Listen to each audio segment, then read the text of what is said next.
Have you ever woken up from a dream with fear clinging to your chest and questions haunting your heart?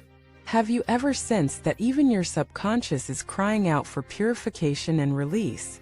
Welcome back, dear friends.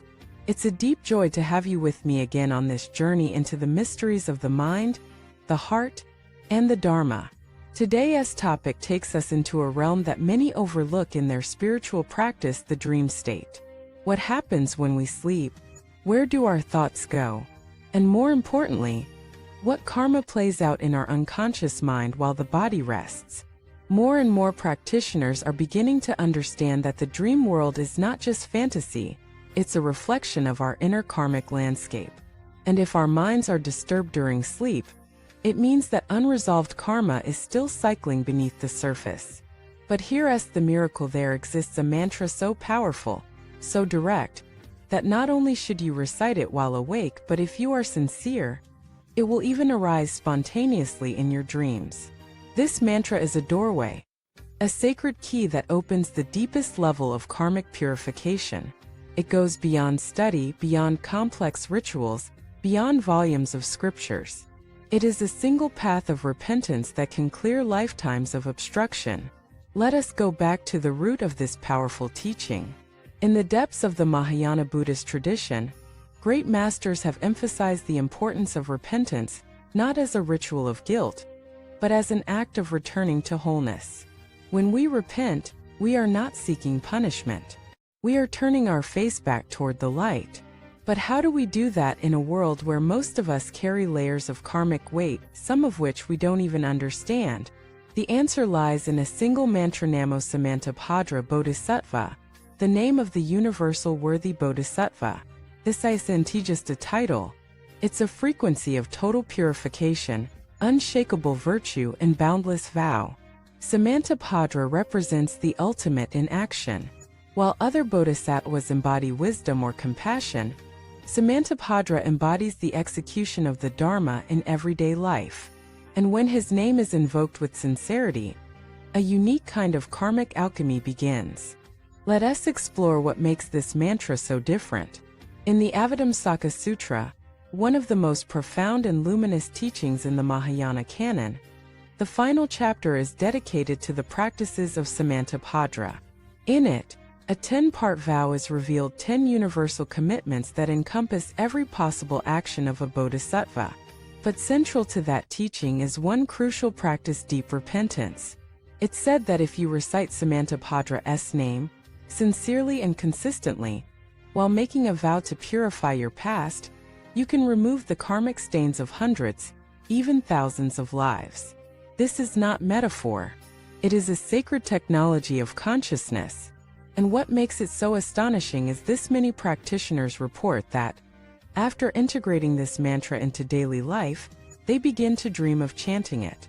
In sleep, in visions, in crisis, the mind begins to rewire itself, calling out for light even in the dark corridors of the subconscious. Why does this matter? Because in Buddhist psychology, the dream state is not unreal.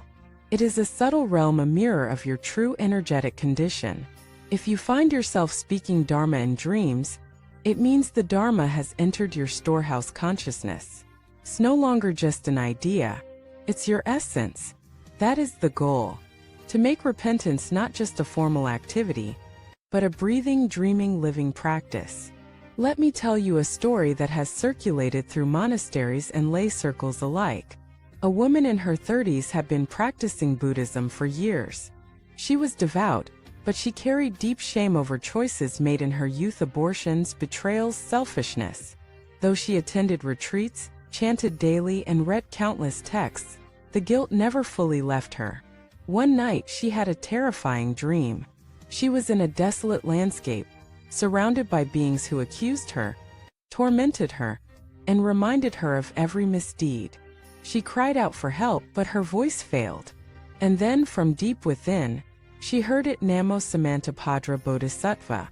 She began chanting in the dream, over and over. The scene began to shift. Light appeared. The beings vanished. She awoke in tears, but for the first time her heart felt light.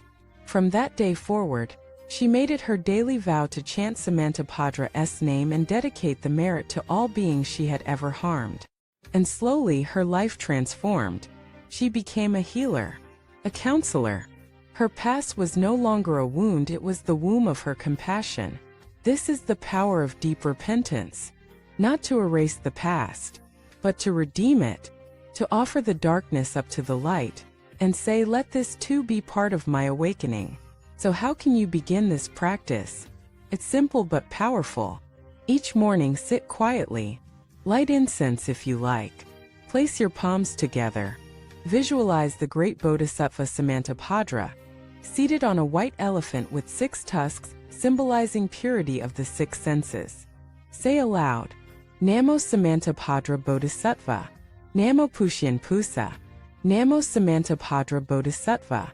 Chant it slowly, clearly, with intention. Then reflect. What have I done, knowingly or unknowingly, that has caused harm? What thoughts, words, or actions do I wish to transform? There's no need to dwell in shame. Simply bring awareness. Then chant again. With each repetition, feel your heart becoming lighter. Feel the burdens lift. Feel the vow arise within you from this moment on. I walk in the direction of light. I vow to benefit all beings. I vow to never abandon the path. This is repentance. Not begging for mercy, but choosing integrity, choosing presence, choosing love. And over time, the mantra becomes not just a sound but a shield, a compass, a companion. You will find it rising in your mind during conflict. You'll find it protecting you when you travel. You'll feel it like a gentle hand on your shoulder when doubt creeps in. And yes, you'll dream it, because your soul remembers what your mind forgets. You were always meant to awaken. No karma is too heavy. No past is too broken. No darkness is beyond the reach of Samantapadra's light. In a world filled with distraction, confusion, and moral collapse, this is the shortcut we've been given, not because we're lazy, but because compassion meets us where we are. You don't need to read 1,000 sutras. You don't need to memorize complex texts. You need only one name spoken with one heart, making one vow. Namo Samantapadra Bodhisattva. Let it be your morning prayer, your evening refuge, your secret thought in crowds, your final whisper at death. Let it echo in your bones, your blood, your breath. Let it follow you into dreams, until even sleep becomes a temple. Thank you for watching this video. If this teaching touched you, or if you've ever had dreams of chanting, share your story in the comments. Your experience could be the light someone else needs. Don't forget to like, subscribe, and help us grow this community of truth seekers and dreamers. Until next time, may your heart be clear, your sleep be peaceful, and your repentance be deep enough to become your rebirth.